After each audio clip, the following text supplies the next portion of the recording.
Bonjour les CE1, nous sommes le mardi 19 mai, nous allons travailler ensemble en français et nous allons parler des enquêtes de l'inspecteur Lafouine. Voilà, à tout de suite.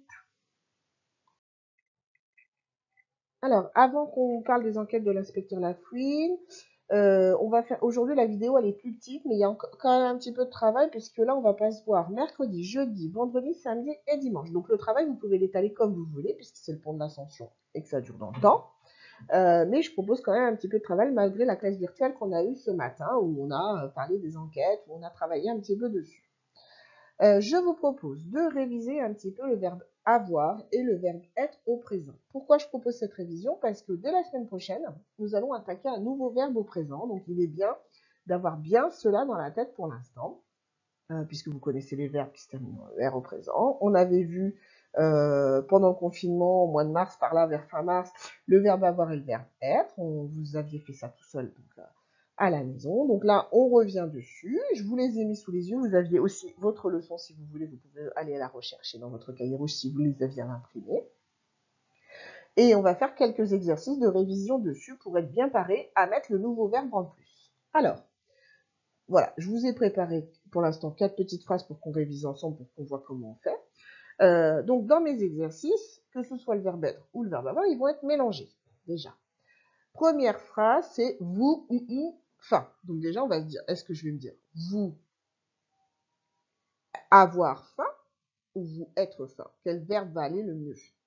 Ensuite, vous vous rappelez, avec le vous, le pronom personnel vous, on utilise, voilà, il est là, j'essaie de vous le surligner, le pronom personnel vous, donc pour le verbe avoir, on va dire vous avez, ou pour le verbe être, on va dire vous êtes. Donc, pour celui-ci, vous avez faim ou vous êtes faim. Alors, c'est pas faim, vous êtes tout maigre, donc ça marche pas. Donc, c'est bien sûr, vous avez faim. Deuxième, tu malade. Je regarde, je me rappelle dans ma tête où je regarde ma conjugaison. Deux solutions, et on se rappelle qu'il y a toujours un S avec le tu. On va dire tu as malade ou tu es malade. Ça va être tu es malade puisqu'on est sur le verbe être. Être malade. Le suivant, je en forme. Alors, on a ou le J apostrophe ici, ou le je ici. Avoir en forme ou être en forme. Alors, on va dire être en forme. Donc, on regarde avec, c'est je suis en forme pour le verbe être. Le dernier, tu un rendez-vous, tu avoir un rendez-vous ou tu être un rendez-vous. Donc, bien sûr, c'est avoir un rendez-vous. Donc, tu as un rendez-vous. Voilà comment on procède pour pouvoir faire les exercices. Alors, je te présente tout de suite les exercices que j'ai à te proposer. J'ai rajouté ici la leçon pour que tu l'aies en petit si tu en as besoin. Mais l'idéal, ce serait quand même d'essayer de la revoir et d'essayer au départ de faire un petit peu sans, ou en tout cas d'avoir le cahier fermé et de vérifier à chaque fois. Comme ça te permettrait. Je te demande de recopier ces exercices sur ton cahier, parce que je pense que c'est un petit peu important en ce moment de repasser à de la copie d'exercices. C'est important, vous êtes à la maison et vous n'écrivez pas beaucoup. Donc, de temps en temps, recopier les exercices, c'est pas plus mal.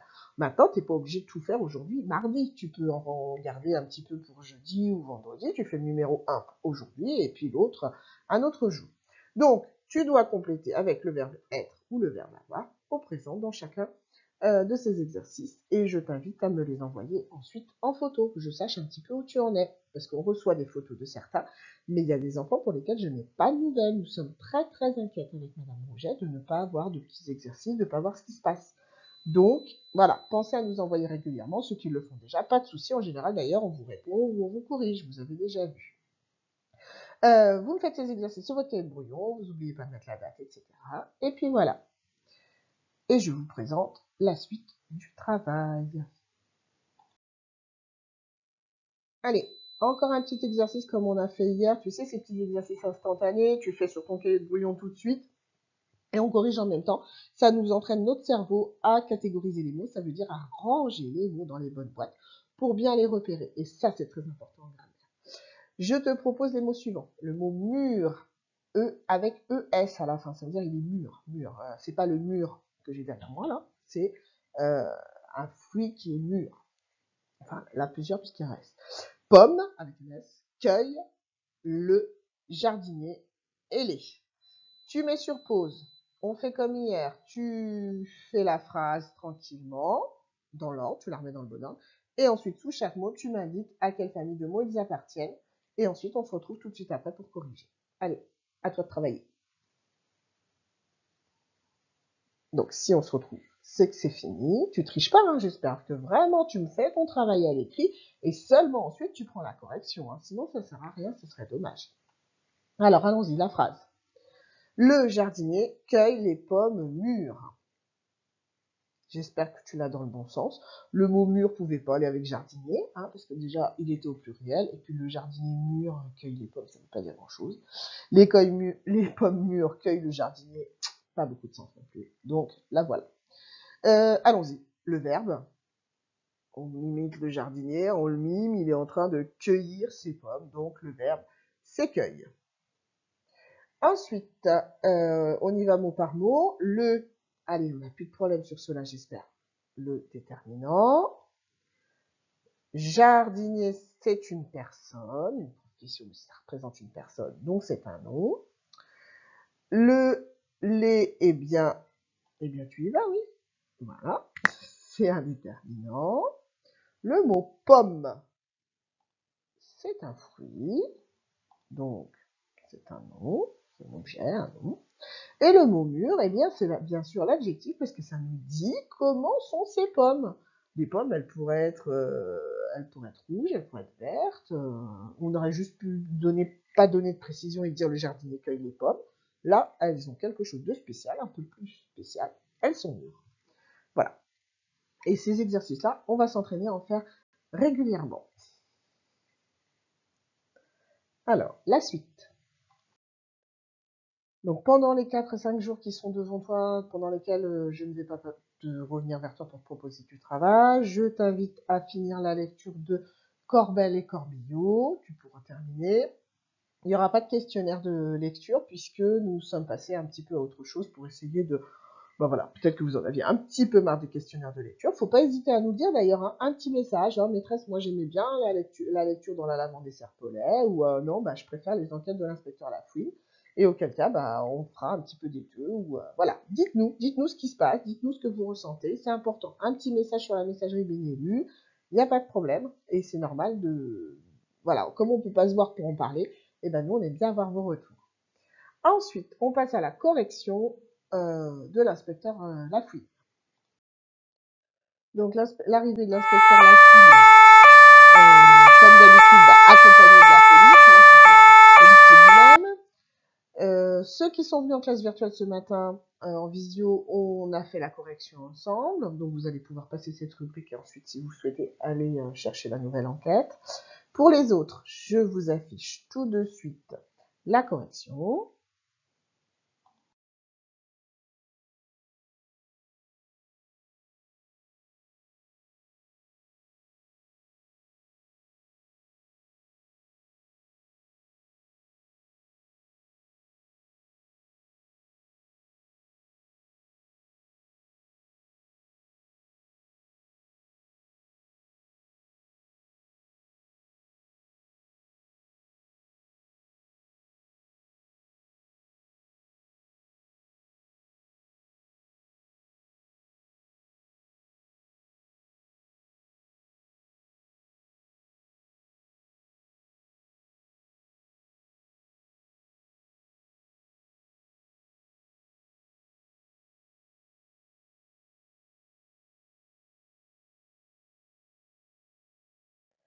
Sur la même page, vous avez donc les deux enquêtes qui étaient à résoudre. Le vol de voiture et la rivière de diamants. En ce qui concerne le vol de voiture, ça c'est la fiche P11. En fait, le détail, moi je vais directement à la fin. Le tableau vrai-faux vous aidait à prendre quelques indices, à avoir des informations. Trouver la personne décrite permettait d'identifier des petites choses bien précises. Les cheveux, la manière dont on parlait des cheveux, il avait les cheveux ras, ou il avait une queue de cheval, ou il n'a plus beaucoup de cheveux. Voilà, c'était un indice qu'on avait dans le texte. Et dans le texte, on nous disait que le voleur avait les cheveux courts et le seul à avoir les cheveux courts, et qu'il était grand. Donc le seul à avoir les cheveux courts et être grand, quand on est basketteur en général, on est assez grand, parce que si on est tout petit, c'est difficile, un basketteur, d'atteindre le panier. Donc voilà, c'était les indices qu'il fallait relever, et il s'agissait donc de Valentin. En ce qui concerne ceux qui ont fait le travail sur la rivière de Diamant, donc pareil, hein, même principe, toujours le vrai-faux qui vous aide un petit peu à identifier ce qui est important de relever dans le texte, et ensuite d'identifier chaque personnage en fonction de ce qu'il avait, qui faisait quoi. Le coupable ici, c'était Robert, puisque c'est le seul à dire, à parler du tiroir qu'on n'avait pas évoqué, tiroir où était placé la rivière de Diamant, où étaient placés les bijoux. Voilà, j'espère que cette petite enquête vous a plu, et on appelle l'inspecteur Lafouine pour nous en donner cette fois-ci une nouvelle. Allez, inspecteur Lafouine, propose-nous donc ta nouvelle enquête. Alors, je vous la propose immédiatement. Il s'agit de l'enquête suivante.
Cette enquête s'appelle Gros mots. Ça se passe dans une école, donc tu auras la possibilité, je vais la mettre sur Benelux, donc tu as la possibilité de l'imprimer si c'est plus facile pour toi pour la lire, ou de la regarder sur Benelux, peut-être que tu le verras de plus près. Tu peux ou imprimer le document si tu as la possibilité, ou si tu peux pas imprimer le document, c'est pas grave, hein. Remplir le vrai ou faux sur ton cahier, enfin voilà, trouver la personne décrite à chaque fois en complétant, c'est important de le faire. Donc, tu peux le faire directement, mettre tes réponses directement sur ton cahier. Et quand je te donnerai la correction lundi, comme ça, tu auras tout fait. Et surtout, rappelle-toi, il faut trouver le coupable et nous dire pourquoi il est coupable. Parce que c'est pas suffisant de nous dire c'est un tel. Il faut justifier. Si tu es un bon enquêteur, tu dois avoir des choses, des preuves, voilà, qui font que c'est bien lui. J'en ai fini pour aujourd'hui de tout ce que j'avais à te présenter. À la suite de cette petite vidéo, je vous ai mis une petite chanson, histoire de se redonner un petit peu le moral par rapport à tout ça. De travailler à distance, c'est pas toujours facile. C'est ni facile pour vous, ni pour nous, ni pour les papas et les mamans. Donc voilà, c'est une chanson avec un objectif de vous remonter à tous le moral. Je fais des gros bisous à tout le monde. Et on va se retrouver maintenant lundi prochain pour la suite du travail. Allez, gros bisous à tous. Au revoir. Il y a des matins, on ne se lève pas du bon pied. On est certain que le pire va nous arriver. C'est pas la forme, vaudrait mieux rester dans son lit. Depuis qu'on dort, ça éviterait tous les ennuis. La flemme, même pas envie d'aller bosser. Ni le problème nous tombe dessus, y en a assez. Tout nous angoisse, on se sent pas dans son assiette. Méchante poisse, y a des jours où c'est pas la fête. Mais quand tout semble foutu, pour enfin trouver